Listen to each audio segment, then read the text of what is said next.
Seriam então Ciro Gomes, Sérgio Moro, Simone Tebet, André Janones, João Dória e todos os outros da terceira via grandes imbecis? Não sou eu que estou fazendo esse questionamento, antes que alguém fale alguma coisa. Quem fez esse questionamento foi o Diogo Mainardi, jornalista que escreve para o Antagonista.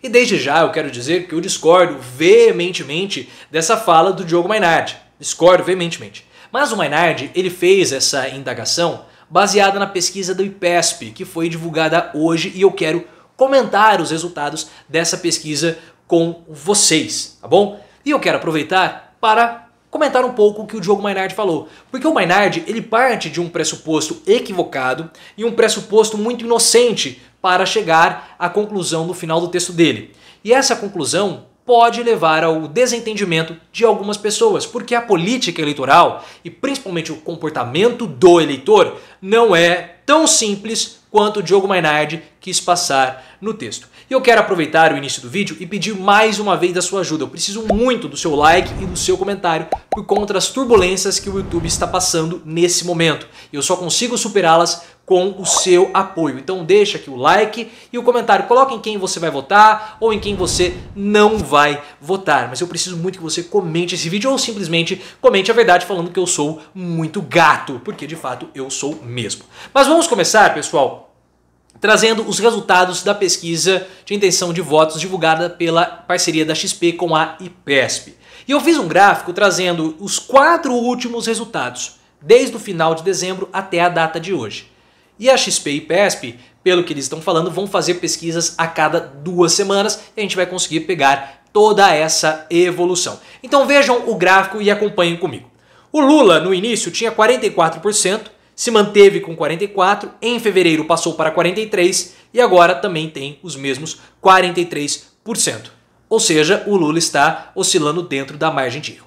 O Bolsonaro tinha 24%, manteve 24%, em fevereiro foi para 25% e em 25 de fevereiro, agora nessa pesquisa mais recente, está com 26%. Ou seja, há uma tendência de crescimento do Bolsonaro, assim como outras pesquisas também já mostravam. Ah, mas ele oscilou dentro da margem de erro, de dezembro para agora, fevereiro. Sim, você está 100% acertado com o que você está dizendo. Mas mostra que há uma tendência de crescimento do Bolsonaro. Confirmando que as outras pesquisas já haviam falado. O Sérgio Moro tinha 9%, foi para 8%, manteve-se em 8% e ainda tem 8%. Então o Sérgio Moro, pessoal, é como nós estamos falando já há vários vídeos. O Sérgio Moro, a campanha dele não decolou. Desde o momento que ele entrou como candidato ou se colocou como candidato à presidência da República, ele tem a mesma porcentagem de votos. Ele está sempre na casa ali dos 10%. Ele fica oscilando, umas ele vai para 10%, outras ele vai para 8%, mas ele não decola. A campanha dele é uma campanha que está estagnada, o que é muito compreensível porque o discurso do Sérgio Moro e a própria campanha do Moro admite isso, é um discurso que não tem tanta penetração assim com a camada mais pobre da população. Sérgio Moro tem um discurso para 10% da população, que é o discurso do combate à corrupção. Então, esse não é o principal assunto do momento, porque apenas 10% da população acredita que o combate à corrupção é a principal mote eleitoral, é o principal assunto a ser discutido nessa eleição. Então o Moro, com esse discurso, ele já atingiu o teto. Depois nós temos Ciro Gomes, que tinha 7%, foi para 8%, foi para 8% de novo, manteve-se em 8%, agora tem 7%. E o João Dória, que tinha 3%, depois foi para 2%, 3% de novo, 3%. E o André Janones, que não estava nas 2 primeiras pesquisas, mas agora oscila entre 1%, se manteve em 1%. Então o que essa pesquisa mostra? Essa pesquisa mostra, pessoal, que a eleição, nesse momento, ela está muito já cristalizada entre o Lula e o Bolsonaro. E a terceira via, ela não consegue decolar. Muitos vão dizer, olha, tem muita água para passar ainda embaixo da ponte. A eleição é só lá em outubro. Sim, mas a terceira via, se quiser ser viável, ela precisa correr atrás do prejuízo para poder formar alianças. O Sérgio Moro teve dificuldade de fechar aliança com a União Brasil porque ele não decola nas pesquisas. Quem que vai querer fazer aliança com alguém que não tem chance de ir ao segundo turno? Então a terceira via, por mais que a eleição seja lá no fim do ano, ela precisa começar a dar sinais de que vai crescer para poder formar outras alianças partidárias. Porque caso contrário, não vai adiantar não vai conseguir fazer alianças. Essa pesquisa também mostrou um aumento da rejeição do Bolsonaro, que foi de 62%, que aumentou para 62%. É um novo avanço gradual.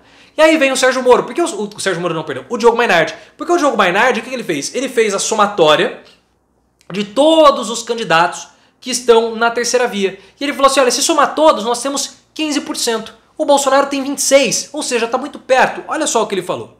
A terceira via é imbecil? A pesquisa do IPESP, assim como a da Exame, inclui em sua lista de candidatos o nome de Eduardo Leite, que pode sair pelo PSD e pulverizar ainda mais o centro. Ele teve 1% dos votos, assim como André Janones, Simone Tebet e Felipe Dávila. O quadro é sempre igual. A terceira via, somando os nomes do centro, aparece com 15% do eleitorado, a uma gusparada de distância de Jair Bolsonaro, que tem apenas 26%. A terceira via só não vai para o segundo turno se for muito imbecil. E esse pensamento do nosso querido Diogo Mainardi é um pensamento bastante inocente, pessoal. Porque ele acredita o seguinte, se a terceira via se unir, ela vai ter 15% dos votos. Só que está errado. Está errado porque os candidatos da terceira via são candidatos diferentes entre si. O eleitor do Ciro Gomes não necessariamente vai votar no Sérgio Moro. E o eleitor do Sérgio Moro não necessariamente vota em João Dória, porque saiu uma reportagem muito, mas muito interessante mesmo, e eu vou trazer aqui para vocês uma reportagem da revista Veja. Revista Veja do dia 23 de fevereiro, o fenômeno do voto Moro-Lula. Pesquisa CNT-MDA, divulgada na segunda, dia 21, detecta um curioso tipo de eleitor. Segundo o levantamento, 10% dos eleitores de Sérgio Moro disseram que caso o ex-juiz não fosse candidato, dariam seu voto ao ex-presidente Lula. E o inverso também é verdadeiro. A recíproca é verdadeira. 9% dos eleitores de Lula disseram que votariam em Moro caso o petista desistisse. Então, se o Sérgio Moro desistir da campanha, 10% dos votos dele vão para o Lula. Então não forma esse bololô de 15% que o Diogo Mainardi acredita que vai acontecer. Porque a cabeça do eleitor, o comportamento do eleitor é complexo, não é simples como o Mainardi quer fazer parecer. E outra, se o Ciro Gomes desistir da candidatura, olha o que acontece. 40% dos eleitores de Ciro Gomes dizem que optariam por Lula caso o Ciro não fosse candidato. E 32% dos eleitores de Lula optariam por Ciro caso o Lula não fosse candidato. Então perceba que não é uma união, não, nós somos... todo mundo da terceira via é contra o Lula. Todo mundo da terceira via é contra o Bolsonaro. Não é assim que funcionam as coisas. Não é assim. Às vezes o eleitor, não é que ele é contra o Lula ou contra o Bolsonaro, é que ele prefere o Moro, é que ele prefere o Janones, é que ele prefere o Ciro. E preferir um não significa que ele não votaria nos outros dois. É isso que o Diogo Mainardi parece que ele não consegue compreender com esse texto dele. E você também não pode cair nessa história que a terceira via se unir, a terceira via tem que fazer uma grande uma grande frente ampla, todos têm que se unir, porque não vai dar certo. Se a terceira via se unir em torno de um candidato, o Lula vence no primeiro turno. Porque 40% dos votos do Ciro Gomes vão para o Lula.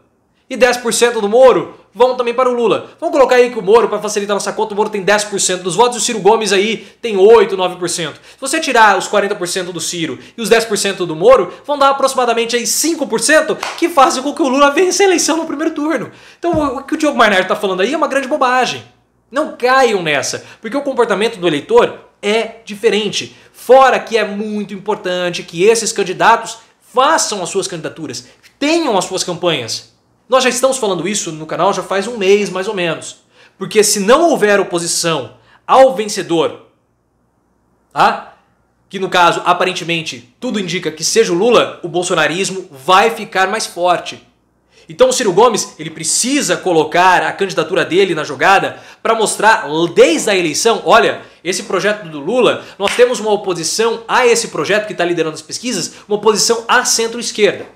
O Sérgio Moro e o João Dória precisam também vir a público na campanha e falar assim, olha, nós temos esse e esse projeto de oposição ao Lula à centro-direita.